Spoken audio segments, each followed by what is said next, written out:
Hello and welcome to the Arsenal BiteSize Podcast.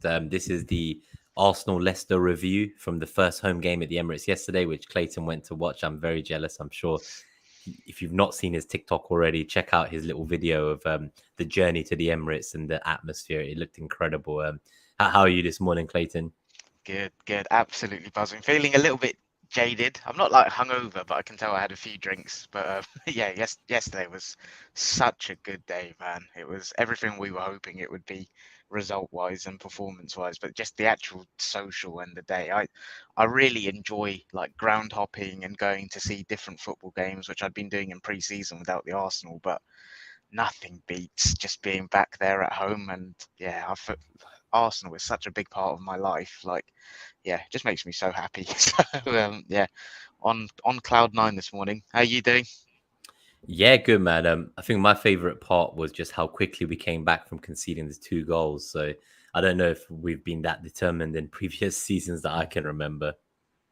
No, yeah, definitely. It was, yeah, I think I've heard on Match of the Day, it was like Leicester scored, and then both times we went and scored in less than 2 minutes straight after, which was pretty bonkers. But yeah, really You look good, like a really different promising. team, right? It Yeah, we was honestly, I really was do. so happy. Yeah, no, it was unbelievable. And yeah, looking forward to dissecting it going forward. Do you want to start with your summary of it? Yeah, I'll give a quick summary, and then obviously this was the lineup as well for anyone who didn't get to watch the game or didn't see the predictions in the preview episodes. It's the same lineup as against Palace. We thought maybe Tierney might come in for Zinchenko. That didn't happen, so we could talk more about that in the rest of the episode. From a summary perspective, I guess for me, it just felt like it was a really solid and convincing attacking performance. We felt very fluid going forwards. The likes of Xhaka really screamed out to me. I didn't expect him to be taking up such advanced positions. It was weird because it reminded me of a quote Wenger gave. I think it was back in 2016, and he said like Xhaka's a box-to-box midfielder, and I don't know if he saw into the future. Yeah, exactly. Because I never quite saw that until now, and this was maybe the first time I've ever seen him perform that role so convincingly. It was almost like he knew that we want to buy Tielemans, and he was like, "Mate, I'm not letting this happen." We still need depth, I'm sure. If one gets injured in the CM position, we're a bit light. But no, so I think Xhaka was someone who I wanted to just call out. Obviously, man of the match, Jesus as well. Couldn't dream of a better debut. 2 goals, 2 assists. I think the telling part is he was pretty disappointed to not score 4 goals because he thought he probably should have, to be fair. Yeah, so that was incredible to see him frustrated to not score 4 goals on his home debut. And similarly, I saw Zinchenko look absolutely livid after we conceded. So we have 2 players in them who are both 4-time Premier League winners now. It just feels like they bring a mentality that maybe the younger squad didn't have, which is that losing a single game is unacceptable for them. And I hope that really rubs off. After, I think it was the second goal. I know it came down his side, but did you see his reaction? He was fuming, like in a positive way, not like berating people. Just you could tell that that's not to his standard. And yeah, just the sheer disappointment. Like it's not even about losing at that point. It's about we shouldn't even be conceding. Like that's how angry he was about conceding. So I love to see that. It was nice to have a stronger bench as well. Obviously, we saw the likes of kind of Tomiyasu, Tierney, Smith-Rowe, Eddie was on there. I know Vieira didn't quite make it, but he's been in training. Some interesting quotes about where the manager sees him playing, which we'll talk about as well. Hopefully he'll be in the squad next Saturday. I really hope so. I'd love to see him. And obviously, we've got 2 promoted teams up next. We've had a great start to the season, 6 points off the board. Couldn't ask for anything else. I think although we had a very dominating performance, obviously against Palace, it was only the first 30 minutes where we dominated. This time around, I guess my conclusion to the summary would be that it really did feel like we were dominating most of the game this time. There were some shaky moments, of course, but we kept the intensity high throughout. So I think that was the key takeaway for me is we do still need to control when we're on the ball, we need to control things maybe a bit better. But overall, just the sheer kind of aggression throughout, that was really good to see at home, which we had hoped would be the case, right? I guess the only other takeaway for me was really there was one just stat I want to call out, which is that we generated a 3.1 non-penalty XG. And last season we only generated over a 3 XG from non-penalties once away to Leeds. Oh wow, okay. So we've done that already in game week 2, and like We only did it once all of last year. So hopefully this is a sign of things to come. But that one really screamed out to me because it was like, yeah, I've not seen our attacks so wild. And we seem to be very focused on the left, which was almost a dead point last season. So we were so reliant on Saka on the right wing that it's nice to actually see that we can go down a different avenue for attack. But how about you? What was your kind of thoughts from a summary perspective of the match? Yeah, really similar to you, to be fair. I was really happy with the level of attacking control and dominance that we showed. Same as you, I think there were moments where Leicester troubled us, but that's what we said in the preview, right? They're not nobodies. They're a good side. They've got good players, and especially good attacking players that can hurt you. So that was always to be a little bit expected. But yeah, just putting the focus on Arsenal, I was absolutely over the moon with what I saw. It was everything I was hoping to see going into a home game. Just be that top team, assert your dominance, and it was everything that I was hoping to see. I think going like back to front, people that impressed me, Zinchenko, flipping hell, man, he is unbelievable. His technical ability and the way he can just keep the ball, the way his positional movement and his rotations with Xhaka, it's seamless. They look like they've been playing for years, and their tactical understanding is just absolutely brilliant. And yes, just echo what you said. Really, I was quite vocal in pre-season about wanting to kind of reduce that reduce the I guess how much we relied on attacking down the right last season. And I think, yeah, just echo what you said. Now we've got that ability to go equally as effective down the left. It's really exciting to see. And Zinchenko, just the amount of play that goes through him, it's like he's a number 10 playing everywhere. And it'll be interesting. I've not looked at like heat maps or anything, but it'll be interesting to see what his was, because from my seat in the stadium, he was genuinely everywhere. And it wasn't just floating around for the sake of it. You could tell everything was it was a conscious effort, and there was something behind it. And I thought he was just absolutely fantastic. As far as home debuts go, that was brilliant. I thought Saliba, obviously, own goal was really unfortunate, but other than that, he put in an 8, 9 out of 10 performance again for me. Every time he got in a foot race, he won it. His front-footed defending with his anticipation, his interceptions, he was top quality there. He just looked really assured as he did against Palace. He just felt calm. And yeah, like I said, the own goal was unfortunate, but I thought he recovered really well. There was a tackle, I can't remember who it was against, but pretty much a minute or two after, and he just went bang straight in, and you can see his kind of posture, his head was up, he was fine. And what made me really happy was the crowd. Everyone was clapping him, they were singing his name, and yeah, just the general theme in the stadium yesterday, it was so positive. It made me really happy hearing Arteta's name sung, because I wasn't sure whether that's I really like that Supermech Arteta song anyway, but I wasn't sure if that would happen this year given how we finished the season, and it's really nice to see that unity. Just talking about a few other players, I thought, obviously before getting to the obvious and Gabriel Jesus, I thought Martinelli had a good game. Thought he was really busy. Made Fofana not look like an 80 million defender, did he? So Had yeah, him on toast. Yeah, he had his yeah, number the whole match. Had him on the early yellow. Just every battle, he had to make Fofana think twice about, am I going to go in for this challenge or yeah. not? But yeah, so I thought Martinelli had a really good performance, linked up quite well with the people on the left. And again, just echo what you said about Granit Xhaka. The only thing I would disagree on was I did see this coming from him, because he was kind of in those areas last season, but it's just the output didn't change. And that's one thing I was pretty vocal on in pre-season was, I think I even said, I need to go back and find the clip and see what I said word for word, but when Gundogan came out of nowhere for Man City, that was clearly a solution that they were looking to try and, yeah, find a solution to their goal problem. And Gundogan came out of nowhere. And that's something that I said I could see happening with us this year. And Granit Xhaka has been making those runs for a while.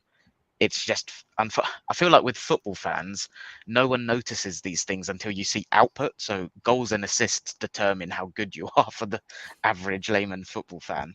But he's been in those pockets and positions for a while. It was nothing new yesterday. It just happened that he actually got the output that came with the performance.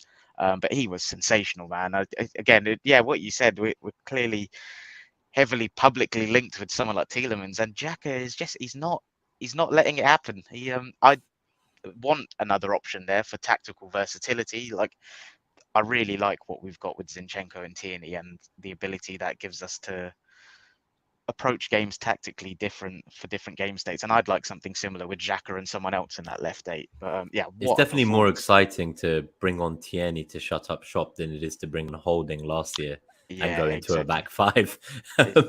Yeah, it's just it's a bit more front-footed, isn't it? It's a bit more proactive from us. And yeah, just final couple of points on my summary is obviously the main man, Gabriel Jesus. Jesus Christ, he is unbelievable. Like, I was speechless at half time. My jaw was dropped. Like, That I've got first jaw goal, back. I just can't the just the chip, the audacity, like, I oh don't my know, god. but it's just, do you know what it is? Like, we don't need to talk about what it gives us as a team. Like, we've done that to death. Everyone can see that, but it's that ability to just create something out of nothing. I feel like we've genuinely not had that since.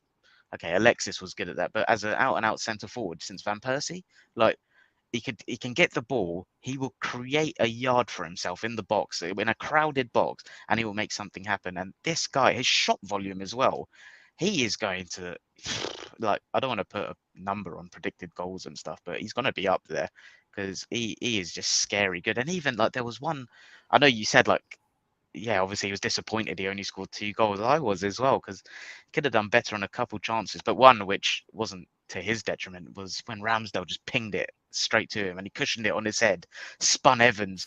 I was like, what? What is this guy? Like, he's a different animal, man. I was couldn't. Yeah, I think you can tell I'm speechless. He's Yeah, I think different that breed. missed opportunity, just that pass from Ramsdale and the way he took it and got past the defender to get a shot off to almost complete a perfect hat And trick. have to give credit to Amati. That was a brilliant recovery and tackle. But yeah, like everything you just said there was sensational play. And then yeah, just final point from me before we move on was I thought the quality of the subs. Again, you touched on every sub that came on, and obviously the difference between bringing someone like Holding on versus Tierney.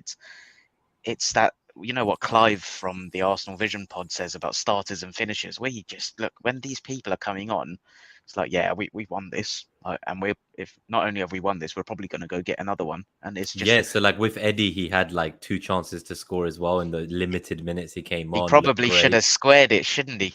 I don't know if Yeah, that there was was me one being where he should harsh have from my squared seat, it. but yeah, I thought the quality of the subs was really good, and yeah, just brilliant performance, man. I think I'm conscious. I'm always like an excited little puppy when things are going well. So there were things like room for improvement. If I'm being level-headed, I thought Ramsdale again. He made a really good early save. I think it was from Fofana, like really good save. I was worried then. That was 0-0 at the time, I believe. Yeah, it was But from that Fofana. Yeah, like it was I think he'd forced the ball off Xhaka. He'd like nicked the ball off Xhaka, and then that was the one. Yeah. it was a fast, frantic start to the match considering how hot it was. I didn't expect them to play at that intensity and that heat. That's for certain. No, me either. But yeah, I thought Ramsdale after that early save, he didn't have his best game. I'll just say that. But obviously he's young. Yeah, hopefully that would just come with improvement. It's not to criticize him. I think it's okay to say there's room for improvement from certain players.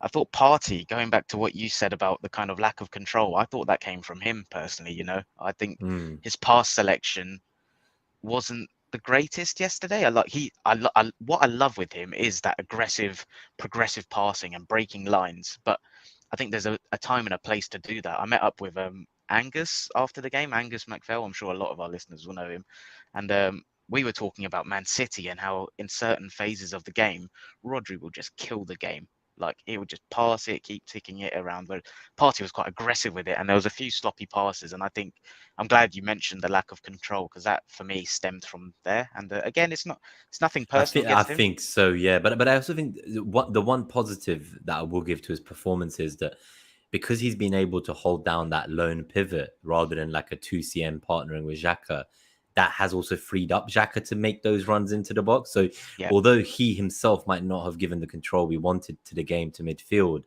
being able to have a player that can play as a lone pivot, there's very few kind of, I guess, CDM lone sixes in the Premier League that do yeah, it it's well very on true. their own, right? So maybe he needs to control the game better, but it's given us like a way to overload the attack by having the extra CM run up the pitch, whereas we can trust him enough to kind of be there and at least recover defensively. Yeah, no, it's a really good Maybe point. out of play is like what he does well, but on the ball, I think you're right. It was a little bit lacking. Yeah, and like it wasn't me saying he played badly. Like I thought he did well. This is me nitpicking, right? Like yeah, there were moments where he showed his quality, his press resistance. Like there was one time I forgot he was being pressed by two people and he just Cruyff turned his way out of it and then set up the attack. But I just felt like that level of control, that's something that could have been improved on. And then final one for me was Saka. I thought yeah, he had an okay game.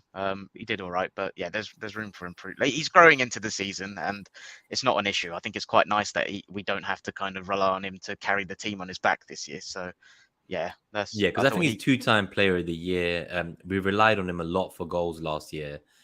I think in a well-run team where the machine is oiled properly, you shouldn't be relying on a 20-year-old to score your abundance of goals. Yeah. So I think Jesus has taken some of that burden off him. We'll talk more about Martinelli, I'm sure, and we'll probably compare the two when we get to the FPL section. But before we move on to like the more statistical view of the game, why don't we have a quick look through some of the key moments that we maybe didn't cover in our summary? So you mentioned that first save from Ramsdale against Fofana, so I think that's a key one.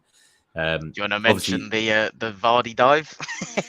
Yeah, so that one as well. So I guess Ramsdale scared me, man, from my seat. That scared me quite a lot because in real time, it was one of those ones where in real time it can look like a penalty, but I think you see it once it's slowed down. It's like it was a blatant dive, wasn't it? Yeah. Yes, I think it's come to the point where I think people assume that any contact in the box is a penalty, and I think the way the refs are playing it is that there has to be sufficient contact. Oh wait, was there actual contact then? Yeah, there was, but it was more Vardy throwing himself into Ramsdale because Ramsdale tried to pull out the challenge. So when you watch it in slow-mo, it's kind of like, I think Vardy's thought was Ramsdale's going to keep coming for the challenge. This is great. And then like Ramsdale tried to pull out, but by that point, Vardy was committed to just threw himself into him, and Ramsdale was trying to like pull back, and he like scraped into him. So it was one of those ones, and I think we've seen it in a few of the other games in the Prem so far as the season begun as well, where like as soon as someone gets a bit of contact, they go down. Obviously, fortunately, there is VAR, and it seems wild to think that VAR did something in our favor. But so that could have been a sad ending to the first half to have them score one. I do think, sorry to interrupt you there, I think they got away with them there. Like, not in the sense that they should have had a pen, like it was clearly the correct decision, but we're talking about a margin of error there between millimeters, right? Like Ramsdale's fundamental call it was millimeters, yeah, he got that, in my opinion, wrong, and that's something that I think on another he probably shouldn't have been there, like, because I think when you look at it as well, it looked like Vardy was gonna have to take the ball away from goal. So had he stayed in goal, Vardy would have had to run to the side of the goal once he got the ball. It wasn't going to be like the most clear-cut opportunity. Like, I don't know if it was necessary for him to be so kind of hot-headed and run forward like that. Yeah, and I'm hoping that's something that just comes with age and maturity. Just being able to make calm, rational decisions as opposed to kind of what your adrenaline-driven instincts are. But yeah, that was something that worried me a little bit. Trying to think what other incidents there were. Xhaka obviously had quite a good chance, didn't he? That header, which was a good save. Yeah, so he hit so I think that was the other moment, was he hit the crossbar or the post. Did it hit the post, did it? Yeah, so I think there was a few. There was a few options. So I've got here in terms of the match report, I've got so Jesus had like a glancing header or something which went to the side netting from a Martinelli free kick, and then Xhaka stroked the woodwork from a header that Saka gave from the center. Yeah, so I remember seeing that. A few of those. Yeah, that was a great cross in from Saka, and Xhaka's run into the box. It's everything that we want from our number 8s, and it was nice to see him getting in those positions, and unfortunately he didn't get another goal there. And then I guess in the second half, a few key moments. So obviously there was the communication breakdown between Saliba and Ramsdale, which gave them a bit of a lifeline, but we came back in pretty quick. It's unfortunate. That was a millimeters again as well. Like Saliba could have headed it out for a corner. It is what it is. But I think it was fantastic to see the fans like straight onto supporting him and not even letting the players lifting him as well. Like Odegaard, obviously he's the captain. He was straight over to Saliba, sort of head up, and everyone. It's just the vibe around the team and the sort of fans at the moment is really good. So just agree with you on that.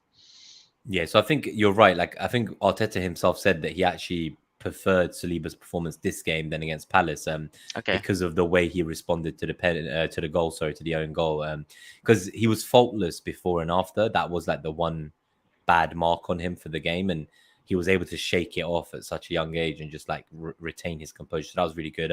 And then like I think we got to 60 minutes and Leicester hadn't really done much apart from obviously the own goal from us and the VAR and the Fofana shot.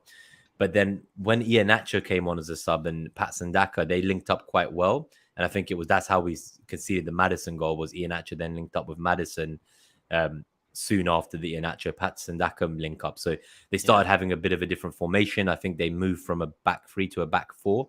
So they tried to shift their tactics a bit. So that was unfortunate. I think the fact that the goal went through Ramsdale's legs, that was less than ideal. I thought he could have done better with that personally. But then again, we waited like less than 60 seconds for a response. So that was wild. So Martinelli, he was working space for a left-footed shot from the edge of the box after being picked out by Jesus. That was a great finish, wasn't it? It was mad, yeah. So it's like, there's just something about Martinelli. I'm sure we'll come to him more, but there's been a few people on social media who've said that they think he's one of our best finishers at the club. I know he's probably young and still a bit raw, but there is something about him. Like, you always wonder, will he be a forward one day? But then with what he does off the ball as a winger, that's what we said in preseason, right? Like, I felt that he offers so much more off the ball for the Arteta system compared to Smith Rowe that I just can't see how Smith Rowe can take that spot back. Like, he's integral to the way we play now, Martinelli. And seeing Jesus, the first man leading the line, playing with such ferocity, like, I do wonder if Martinelli looks at that and thinks, oh, this is like a role model for me. Like, I need to play like this. Yeah, no, I agree. I think it probably does, because he kind of has that in his DNA anyway, right? It's not something that he's being taught new. He's one of the best trainers, right? Like in All or Nothing, they were saying 2 or 3 of the players train at a world-class level, like it's the World Cup final every training session. I think he might be one of them. I think what you said about Smith Rowe, though, I'm not concerned about that. He'll get minutes. I think that's the thing we were saying again in pre-season, with 5 subs kind of moving away from the tags of starters and sub options and more starters, finishers, and just minutes. And I think Smith Rowe will get plenty. So I don't think that's something we need to worry about as such, to be honest. Cool. So I think that's the main key moments. I guess the only other one was what we said about Jesus almost grabbing his hat trick. I want to ask your opinion on something else after you finish. Okay, before we go into the stats, sure. So I think obviously he almost grabbed his hat trick. He hit the post from a tight angle. There was a moment with Ramsdale's pass. But I think all in all, regardless of his disappointment in not scoring 4 goals, showing the kind of player he is, he really did claim to be, like he came forward and he claimed his role as like a new hero for the Arsenal. So I think, like you say, since Sanchez, there hasn't been a signing that has excited me as much. He's Arteta's first striker signing. First time we've gone for an attacking signing, not defense. Last season was more about the bare bones in the back line. But if that's how he starts, I just don't. I honestly don't know what to think. Like, I think I'd said that I'd like to see like maybe 13, 14, 15 Premier League goals from him. But let's see where we're at after Fulham. Wasn't it? Yeah, it was. Yeah, let's see where we're at after Fulham and Bournemouth, 2 promoted teams. It might be a whole different story by then. So, someone on Twitter asked me before game week 1, how many goals for Jesus by the end of game week 4, and I said 6. So let's see where we're at the end of Fulham. Actually, so on Martinelli as well. So for his last 3 starts for Arsenal, including last season's last game, he's on something like 4 goals and 1 assist. So he's just raking them in every game he plays now. So yeah, it's amazing to see that. What was your question before we go to the statistics model? Just what was your opinion of Ben White in that right back role yesterday? And obviously Tomiyasu got minutes. I'm sure that's something we'll touch on in the preview pod on Friday for Bournemouth, but just wanted your opinion on White yesterday. Yeah, so I think just a quick one on that. So I think Arteta said afterwards that the sub obviously wasn't injury related. He said it was. He said Ben White hasn't started many games, even since the end of last season when he came back from the injury and played injured. So I think it was more of a sub because like he's not fully fit yet, but he's just like playing this role for now. Sure. I think he did better than he did the first game against Palace. That's But interesting. I thought he did well yeah, against Palace, but I think he did do well considering it was Zaha. But I think this game, maybe the reasoning was that when we look at the kind of the heat maps in and out of possession, he did stay a lot more reserved this time. So I think yeah, he seemed to be pushing up a bit more last game, and this game I think he was maybe looked more secure because he was helping the back line more. He wasn't like as involved going forwards. But yeah, no, it will be interesting to see what happens because obviously Tomiyasu had some minutes for the under 23s, and then he's now got some minutes in the league. So you do wonder what that means for kind of the back line. And yeah.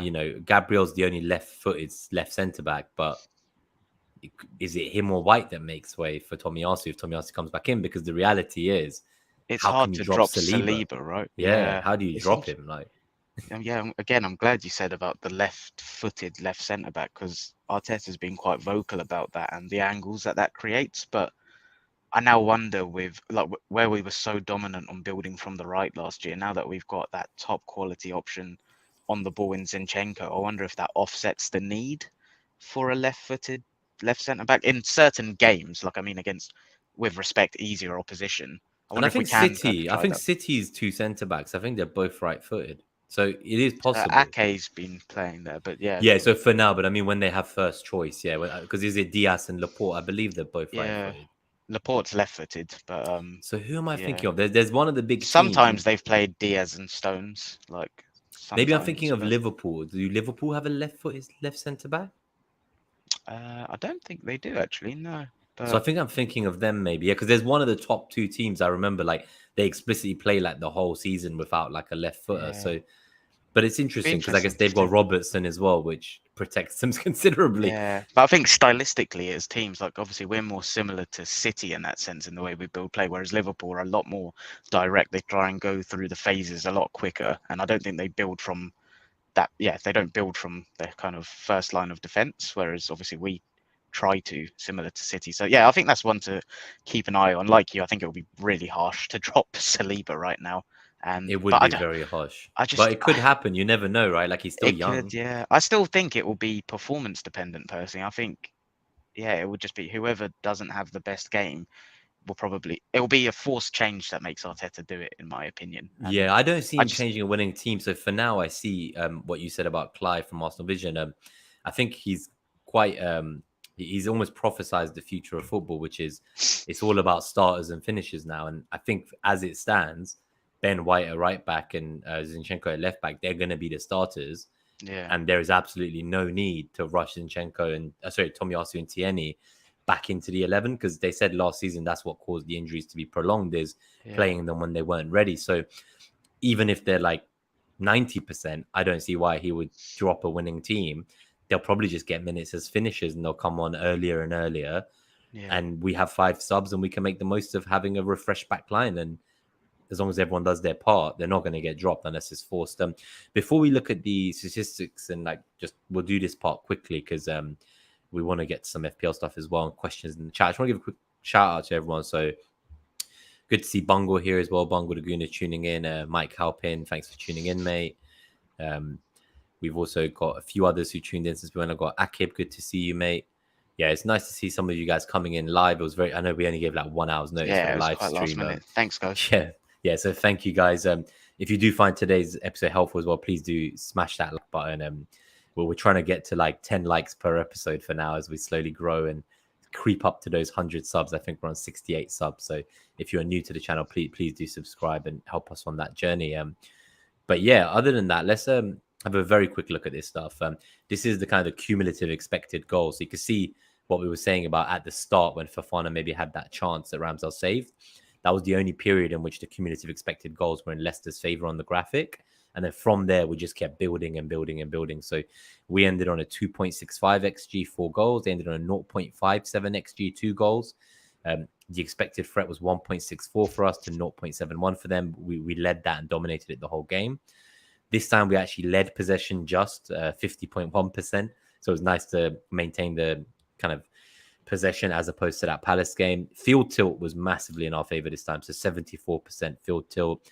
Our defensive line height was very high at 58 as well compared to the Palace game. So it's Do you good want to to see us explain taking what more that control. field tilt stat is for anyone that's not? Seen that. Yeah, so the field tilt's just really like where the game's being played. So like it just kind of means that we were basically playing in their half. So like it's kind of like we controlled the 3/4 of the pitch essentially. So they only really had a quarter of the pitch to play in, and it was their their quarter, I guess, where we would. And I think we noticed it with the way Jesus was like the first defender leading the press. Yeah. It's like we were just constantly trying to create turnovers and win the ball high up, and we didn't need to like. I think there was one moment actually, talking of key moments that I really liked. So everyone was pressing from the front, and it kind of evaded Jesus, evaded the CMs, and then Saliba shows up at around the halfway line or like 1/3 up the pitch and just sprints straight in, takes the ball, and gives it back to our attack straight away. And I was like, he's obviously made the decision that like, if I run here and I don't get this ball, there is going to be a hole at the back line. But that's he just went straight in and took the ball. And again, that was just like, we didn't need that much because the defending from the front was so good. yeah. There was very few moments where the defenders actually had to come in and defend. It's high risk, high reward, isn't it? But you can tell as a team, we're so front-footed now. Everyone is a very good front-footed defender, and yeah, high risk, high reward, and we're currently being rewarded for it. So player of the match, we talked about him quite a bit. So I'll just read out some key stats. He had 54 touches in the game, 7 shots, 4 on target, 2 goals, 2 assists, 3 key passes. He successfully dribbled 3 out of 4 times, a successful long ball, won 4 of his 6 aerial duels, and won a foul as well. So couldn't really ask for much more. I know he wanted 4 goals, but just what an incredible start to his life at home. I was thinking to myself, as great as he did and as great as Saliba did in the first game, there would have only been a limited number of away fans. So actually, like when they came home and all these new signings, Zinchenko as well, and they get to play in front of the home crowd for the first time, to have that energy, it must have really pushed them on and made them feel loved. So you know, one thing that was really cool yesterday. So I sit in the upper tier at the Emirates because, as you know, I'm a bit of a nerd and I like to see the game tactically and stuff. But my mate sits in the lower tier, and I went and the whole morning yesterday I spent with him. It was really nice. Went to the cafe, went to the pub, yeah, soaked up all the atmosphere. But I went and stood with him for the warm up and stuff, and just watching our team warming up, I was like, my God, the technical ability you can see in the warm up, everyone was so good. And Jesus and Zinchenko, just seeing them doing their like keepy uppies and stuff, that I just couldn't believe. I know this is really random. I've gone on a tangent here. I was in awe of just being so close to them and just watching them. Like, wow, these guys play for. Yeah, I always try to, because I'm normally upper tier as well. And I normally, when I first arrive, I go down on the bottom floor and I just go down to the pitch and try to get as close to the pitch as I can, just get a little bit of a feel. Even seeing Saliba in the flesh, he is like, we all know this, but just seeing him there, he is a man mountain. Like, I can't believe he's 6 years younger than me. I was like, what? His presence is insane. But yeah, no, it was just, I'm so happy for Jesus. I think I got the scoreline wrong in the preview. I said 3-1. I do feel that any match with Leicester starts at 1-1. So it's like, I always expect them to score, which is why I didn't expect a clean sheet. Obviously, the own goal made it 2 goals for them, but what can you do? I didn't see a 4th one coming, but you had said that if we get an early goal, like it could be 4 or 5 goals. So it was always possible. I just didn't know how early we'd score. The one thing I did get right, though, was I said brace for Jesus, goal for Martinelli. You did. So Xhaka, I would never in a million years have predicted with the 4th goal. So I'm happy to take the L on that one. But the Jesus brace, you're whooping me on the prediction so far. I need to up my game on that. All right, so there's a quick one at the passing network. So we're 34 minutes into timestamp this.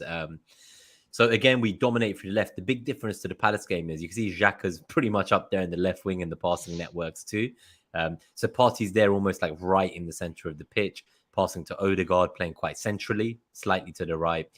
But that kind of trio of Martinelli, Zinchenko, and Xhaka in the passing network, it's just insane. And I guess that's why we see Gabriel was so pivotal to the build-up too, because he's almost playing like as the left back out in the passing network. Like Zinchenko was not playing left back. From what I saw, like even the commentators were like, it's what you said. He wasn't playing CM or left back. He was just kind of playing wherever he could be the most involved. Like he'd just go to wherever he would be able to dictate the game. And from one of our goals, the way we made it was thanks to him. I remember he was kind of outstretched, and he somehow nicked the ball off the opponent by like stretching his leg out and doing like a lunge. And then he like took the ball back into his feet and then redistributed. And then we went on to score. And I was like, what is going on? Like, just what are these guys doing? Like, this is so good to see compared to prior seasons. But no, so that was incredible. Jesus is very central here. But yeah, I think it was just also Saliba, you can see, was the last man. So although I said White wasn't necessarily playing very high up from a passing network point of view, he did have a good connection with Saka there on the right wing before we kind of redistributed back to the left wing when we couldn't get in on the right. But you know, it looked good. And when you look at, like, say, Leicester's pass map in comparison, they have their trios on the left and right, but they're almost pinned back to their half of the pitch. So This is they the were thing. their passing was stuck in their section, right? Like they couldn't get out. Structurally, Leicester were very good. And one player I want to call out from the opposite, I thought Maddison was brilliant yesterday. I thought he was really impressive. I think he grew into the game. I think for the first half, it was like a name that we didn't even hear. So they couldn't get the ball to him. But then he did start to turn up, especially with the change in formation, I think. But Leicester's let's quickly... map. Oh, sorry. No, I was just going to say Leicester's yeah, go on about Leicester. It's exactly what you said. Like, it highlights how good we are at pinning good teams back. Structurally, they looked very good there. And again, it was what I felt watching it in the stadium, but we pinned them back and they couldn't escape. And yeah, I think the key thing as well is there is no line to Vardy. So no one could find Vardy. He was just like kicked out of the game. We're a very well coached team, man. Honestly, something special is happening this season. It's really good. I'm so excited. So just a quick one on ball progression. We didn't have this one last week, but I thought I'd include it because it shows you kind of on the axes. There's the progression via passing versus progression via carry, and Zinchenko is dominating over here for via carry. So it's good to see him do that. Also, Gabriel there, yeah. So that's something I was shocked to see as well. So we've got both of them on the left side, essentially. I think it goes to show that the left side is something like a newfound weapon for us that we didn't have before. Here's another very quick one. So this is like in yellow, the increased chance of scoring depending on who's passing the ball. So in fact, despite the quietness from Saka that we were talking about, it was Saka's passes that were the most likely to lead to a goal. So he was still involved, just maybe not as much as we'd expect. I wonder how much of that was obviously that cross to Xhaka, and then there was a moment at the end where he had a shot which was well saved, and then I don't know if this counts towards this statistic, but Jesus, it would have been a fantasy assist, but Jesus. I don't think it would count in this one. Yeah, no. The rebound. Yeah, I know what you mean. Yeah, actually, to be fair, this is expected threat, so it's not necessarily an assist thing. So it was depending, like that would have still generated an expected threat. So it's probably why he's at 0.3. And Martinelli's there at 0.21. Xhaka's the third, 0.19. His passes. In terms of then on the other side, at the receiver. Oh my god! Yeah, I was gonna say, as a receiver, that's just disgusting. So that's like 0.52. If he got the ball, if he was the receiver, he was gonna potentially score. So the expected threat was huge. But then what's wild again is Xhaka's the second one at 0.26. So if Xhaka received the ball, he was also very likely to score. So that's not something I expected to kind of see. That Xhaka would be the second most likely to score if he was the receiver in terms of expected threat. So that was just an interesting one to pull out. And this is the last one, I think. So territories of control. So this is very different to the Palace game. Martinelli's still on his own in an island out of possession, but he's basically playing in their box just to the left of it. He's so far up the pitch. And the other key difference is last week, Jesus was controlling the center of the ball by himself. But this time, Odegaard and Xhaka are there with him. In fact, Xhaka out of possession is covering the entire pitch almost, which is great to see. Saka there's really interesting out of possession because last week I felt like that was a conscious effort because of Zaha.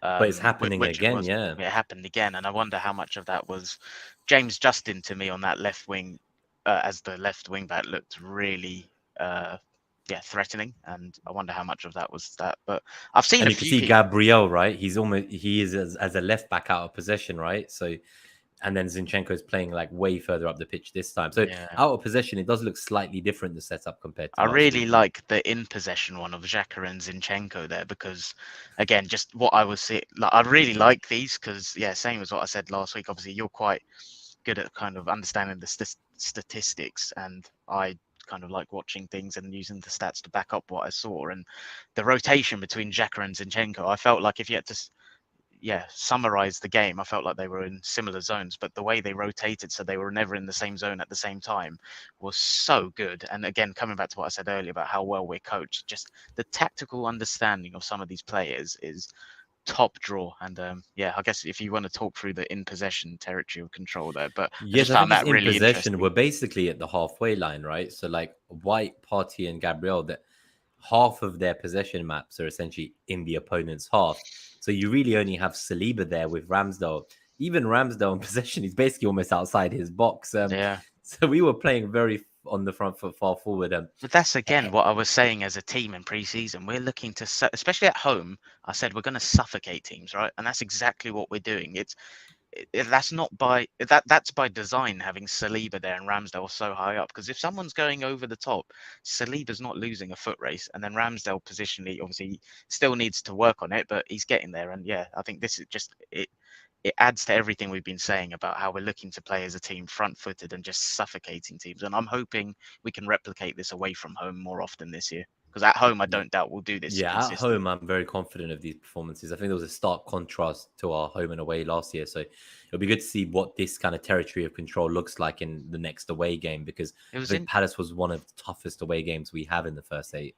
Yeah, it was interesting. We were talking about the 2-3-5, weren't we? And we didn't really see that as much yesterday. So yeah, going forward, that's true. Yeah, it's almost like we've got like a hybrid model that's a bit different to City's plans. Because I don't see it the same way.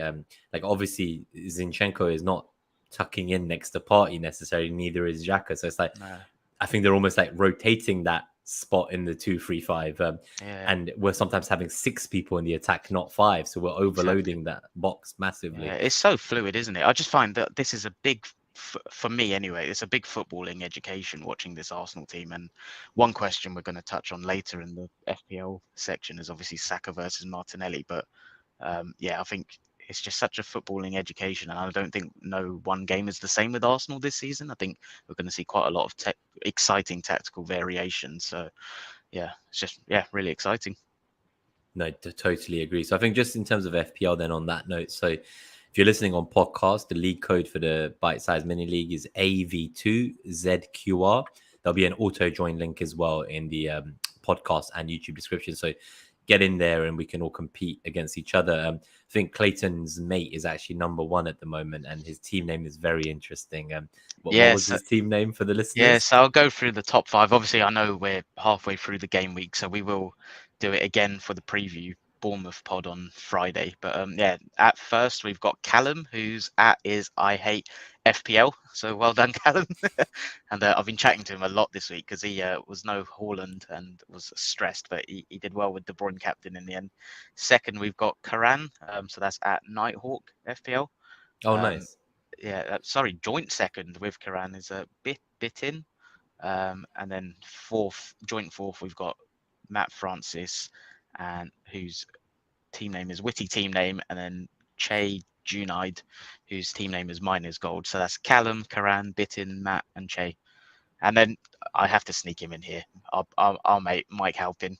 He's also on 141 points with Matt and Che. So well done, Mike. Bring it home. Well done, Mike. You're having an incredible start to the season. So talking of Martinelli and Saka from an FPL point of view, so there's just 2 weeks of data, so don't take this small sample size. Get that caveat in there before we get rinsed. Before if anyone's just looking at the screenshot on its own. So for the podcast listeners, it's just got a few key stats per 90. So obviously Martinelli's not been subbed. He's played 180 minutes. Saka's played 174. It was interesting to see him get subbed for Smith Rowe, not the other way around. Big chances per 90 at the moment. Martinelli with 1, Saka with 0. So Martinelli's had 2 across both games, obviously, because it's a per 90 stat. The XG per 90 is 0.47 for Martinelli, 0.12 for Saka. The XA is a bit closer per 90, so 0.33 for Martinelli, 0.31 for Saka. But the big difference is the XGI percentage, so expected goal involvement. So that's 40% for Martinelli in the game versus just 21% for Saka. I think, obviously, the 2 million difference is changed as well. So Martinelli's risen in price twice. He's now 6.2 million. Saka's still 8 million. He's not dropped yet. So it's a 1.8 million difference. With the newfound structure of a lot of our attack going through the left, that could still change. It's just been 2 games, depending on opponent. Maybe we do put some reliance back on the right wing. But as it stands, I don't think it's even a price thing for me. It's not like, I'm not saying get Martinelli over Saka because he's cheaper. I said at the start of the season, I just thought he was genuinely the option to have. And the main reason for that is I always said that I felt his rotation was hyped up a bit too much. I'd said that I expected him to play like 70 to 80 minutes minimum per game, not 60, which is what people were going with. They were like, oh, he's going to play 60 and get subbed, and then he's going to play 30 off the bench. Something we saw in All or Nothing, and I'm sure we might see it this season as well, is there is an opportunity for Smith Rowe to play as an 8 as well, as a centre mid. So I wouldn't be too surprised to see him play there. And I know you were keen to potentially see him sub on for Xhaka at some point, but I think Xhaka made himself undroppable during the match. So Saka got given a bit of time off at the end of the match instead. But, you know, what Martinelli does, like just the energy he had, like even in the 90th minute to kind of try and run back and defend, is everything he does off the ball. Like he was the most deserving of a goal. So to get his goal yesterday, I felt so happy for him because just the amount of work he put in for the team, the blood, sweat, and tears. I can't think of anyone who is an Arteta man more than him. Like he's literally doing everything Arteta wants. And the thing that I think is a small thing for people to bear in mind is with the World Cup coming up and us having 3 Brazilian players, we're a team that the Brazil national coach is going to watch every game because he's going to want to watch his assets. And he's going to want to see if like he won. Yeah, he like, and if you're someone like Martinelli or even Gabriel and centre back, you're going to be thinking, okay, like the manager's going to watch because if Martinelli and Jesus have great link up, that's a way for Martinelli to get himself into the Brazil team for the World Cup in November. So he's going to be, I'm sure Martinelli's going to be thinking the better I link up with Jesus, the better the chemistry. This is an opportunity. Yeah, no, definitely. The only thing I'd add on the Saka thing is like, so I've got triple attack, right? I've got Martinelli, Saka, and Jesus, and it was never for the Palace fixture. It was more Leicester, Bournemouth, Fulham. As a team, I'm hoping we score 6 goals minimum. That was what I was thinking going into it. We've already scored 4, right? So touch wood, like we should beat that 6 total. And I would not be selling Saka before Bournemouth and Fulham. I'm not going to use the stats because, like, I think 2 weeks there's so much variance. The too small, yeah. But from what I'm seeing, I can see, Saka isn't as involved in the final third at the moment as Martinelli. But like I said a few minutes ago, there is so much tactical variation with Arsenal that I don't think any 2 games are the same. And I think Bournemouth and Fulham, with respect to them, we're going to have so much more dominance than we did even against Leicester if we execute our game plan well. So I'm treating those 2 games as I wanted Saka as part of my attacking triple up for that run of fixtures. I would be a madman to sell him before that. So I think I wouldn't sell him before these games. I think the attacking triple up is for these next 2 especially number 3. Beyond that, I said it this morning on Twitter. I'm thinking maybe I want to go one Arsenal defensive asset, whether that's Ramsdale or a defender, and then Jesus picks himself. And like you, I think Martinelli is a better asset than Saka, and it's not just the money, but the money goes a long way at this stage of the season. So I think I wouldn't be making that. Like, let's say this week, right? I wouldn't be selling Saka to Martinelli unless you're genuinely going to strengthen your team with the 2 million.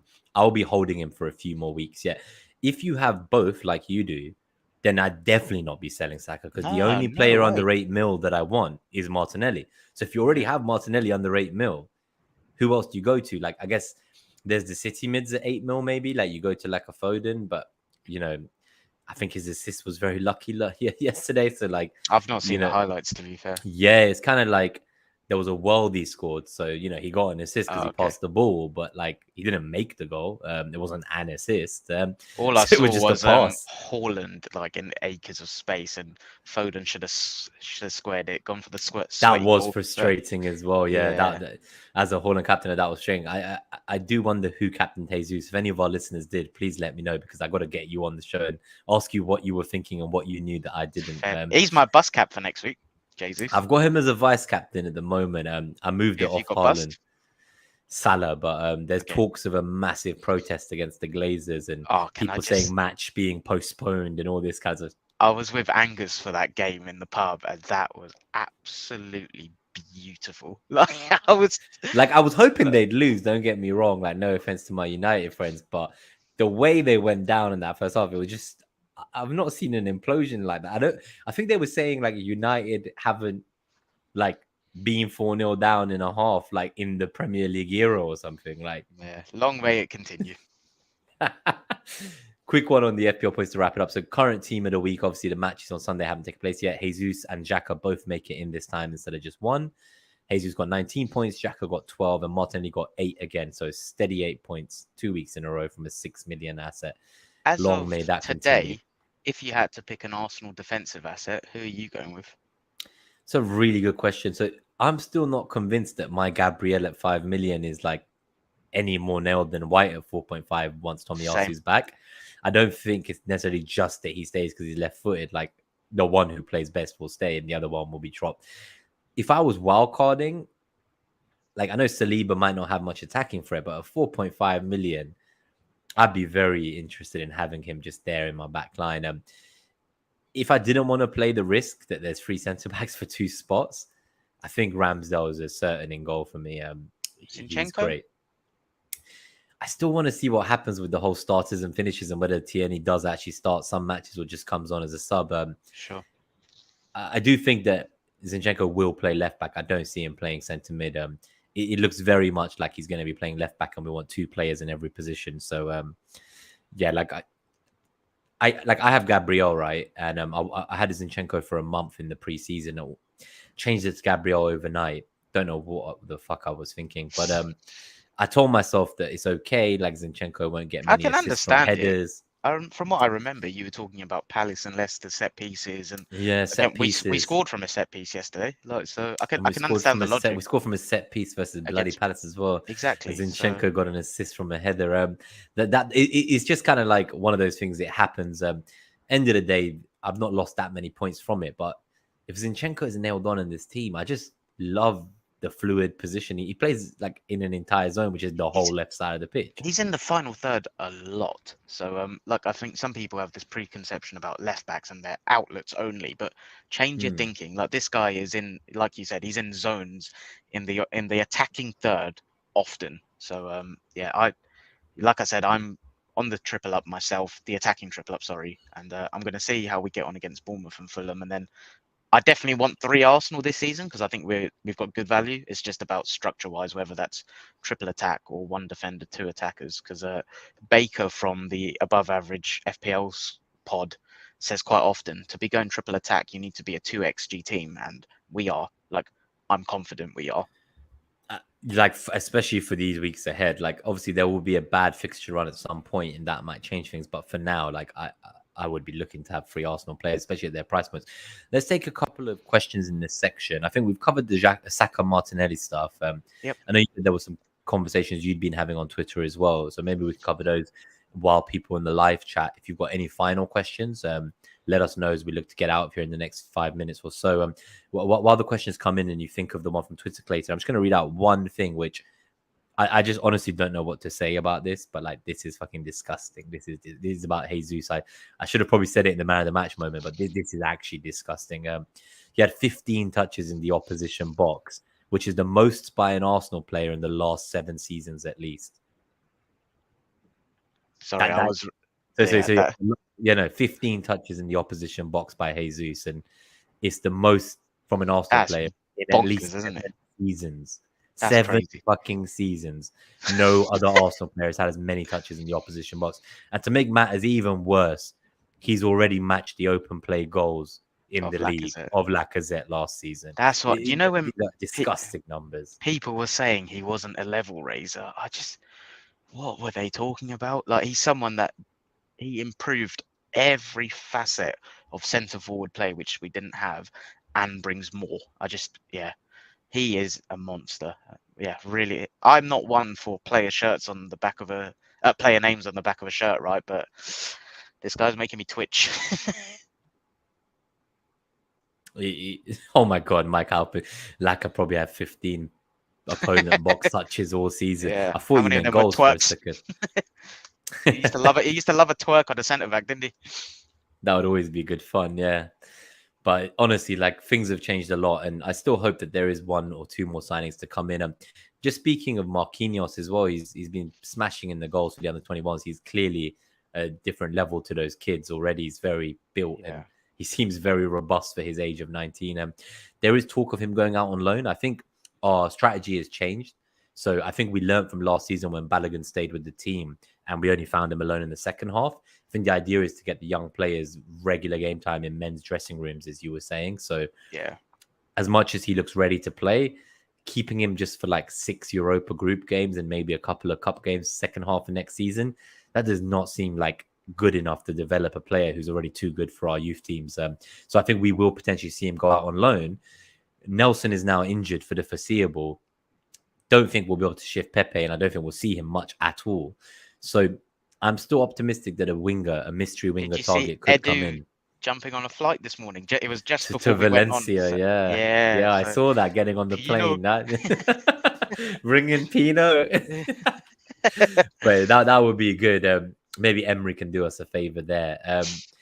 But yeah, honestly, and I still think Tielemans, it looks like we might kind of put some pressure on the pedal now that match is out the way. Maybe we didn't want to disrespect them before we played them, but I would love an option there because I think we're one kind of party or Xhaka injury away from being pretty fucked in the CM position. Although Zinchenko can play there, I don't think that's Arteta's plan. I guess a last question then from Mike Halpin before we go. Do you think Tielemans is still a target? Yeah, so Xhaka was definitely not having any of it, that's for sure. But I do think he is still very much a target. They've said that we've been talking to his agent since last November. So it feels like this has been going on for a long time and he's set on coming to us.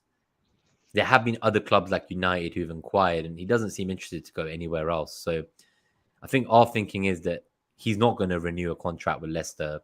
They are in massive debt financially. They need to sell him if he doesn't renew. They can't let him go for free next year. So I think it's almost like a game of chicken. Like they wanted 30 mil.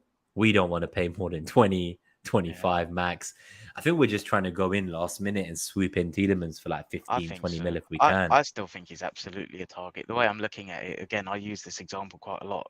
The versatility we have in Tierney and Zinchenko to be able to go into different games. I think that's what we're looking at from our midfield. I think we're going to look at that as a group rather than specific positions and think as a group, okay, Partey, Elneny, Lokonga, Odegaard, Smith Rowe, Vieira, Xhaka, Tielemans as a group.